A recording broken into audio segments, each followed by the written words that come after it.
What's up, church? I'm back to share another devotion with you today. Today we're going to be in John chapter 11. Let me set this up a little bit. Jesus had just heard that one of his friends, Lazarus, was sick, and he knew that he was close to death. Yet, he waited around a few days before he went to see him. When he arrived, he found out that Lazarus had already died. As a matter of fact, several days ago.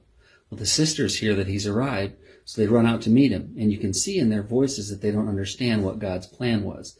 But Jesus is going to teach them a very valuable lesson here about trusting in God's plan over your plan. Okay, when we jump in here, it says, Martha said to Jesus, Lord, if only you had been here, my brother would not have died. But even now I know that God will give you whatever you ask. Jesus told her, your brother will rise again. Yes, Martha said, he will rise when everyone else rises at the last day. I believe this was going to be a little sarcastic because, sometimes when you're struggling and someone reminds you about your faith, sometimes for some reason it aggravates us. We feel like, yeah, we've heard that forever. But sometimes the reason we're only hearing about it and not experiencing it is because we're not believing it. Here we see that in this instance, she didn't want his plan. She wanted her plan. She wanted her brother now. She didn't want to wait till the resurrection. The problem was she didn't take time to let Jesus show her his plan. Sometimes we got to wait and let God show us the fullness of his plan. So Jesus told her, your brother will rise again. And she said, yes. Martha said, he will rise when everyone else rises at the last day. Jesus said, I am the resurrection and the life. Anyone who believes in me will live even after dying. And everyone who lives in me and believes in me will never die. Do you believe this?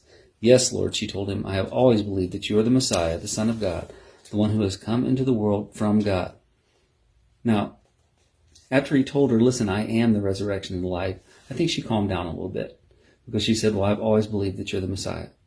Right? Well, now Jesus starts to enter into the town and he sees all the people weeping and wailing and all the people crying. And some of the people actually start questioning him. They start wondering why he didn't show up to heal Lazarus. I mean, he claimed to be God. He claimed to have all these powers. If he loved Lazarus and loved his sisters, why didn't he come earlier and prevent this tragic event from happening? I think this kind of got on Jesus' nerves because he was being questioned by people who didn't understand the ways of God like he did.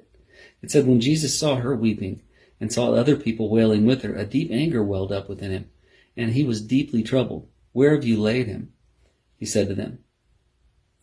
They told him, Lord, come and see. Now remember, this is a difficult time. Everybody's weeping and crying, and this was a friend of Jesus. And we see that by what's said in the next verse. Then Jesus wept. Now the people standing around see him weeping and go, oh, now he's crying. Well, we could have stopped all these tears if he would have just showed up and not allowed him to die. But had he done that, people may have said, well, maybe Lazarus wasn't as sick as we thought. Or maybe he brought some potion he created that could heal him. Maybe it was science.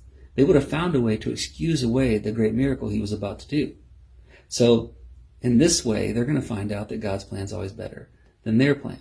So they take him to the graveside, and he says something that kind of shocks everybody. He says, roll the stone aside, right? But Martha, the dead man's sister, protested, Lord, he has been dead for 4 days. The smell will be terrible.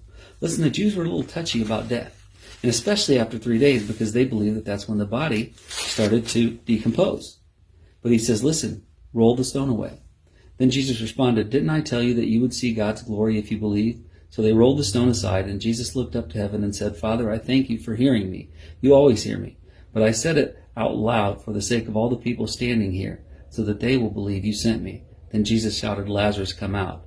And the dead man came out, his hands and feet bound in grave clothes, his face wrapped in a headcloth. Jesus told them, unwrap him and let him go. Listen, Jesus was trying to let them see God's resurrecting power. He wanted them to see how God could come through in ways we can't even imagine, in situations that we can see no good, positive ending coming from. He really wanted to show them that when you trust in God, he does above and beyond all that you could ever imagine. Listen, had he came early and healed him, that never would have happened. What does this teach us? This teaches us that sometimes God allows us to go through difficult times.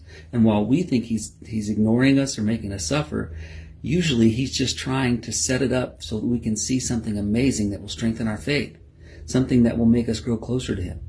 So what we need to learn to do is when we go through difficult trials, when we go through difficult circumstances, never discount the power of God coming in and amazing you, because that's what he's always done.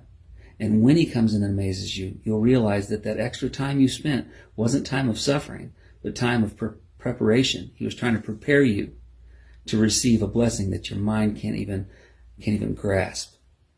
Thanks a lot for being with me today, and we'll be back tomorrow.